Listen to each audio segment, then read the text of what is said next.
question છે 22 23 25 27 31 અને પછી ક્વેશ્ચન માં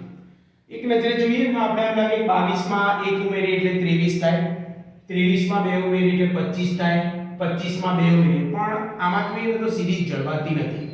તો એક આઈડિયા જોજો ધ્યાનથી કે હું 20 2 એટલે કે 22 એવી રીતે 20 3 23 20 5 એટલે કે 25 20 7 એટલે કે 27 હવે અહીંથી જોજો 2 3 5 7 આ બધી જ અવિભાજ્ય સંખ્યા છે તો 20 11 8 નહીં આવે 9 નહીં આવે 10 નહીં આવે કારણ કે બધી વિભાજ્ય સંખ્યા છે તો 20 11 થશે 31 તો હવે 11 પછીની અવિભાજ્ય સંખ્યા કઈ તો 13 આવશે એટલે કે 20 13 એટલે કે આપણો આન્સર આવશે 33 તો એનો મતલબ એ કે આપણો જવાબ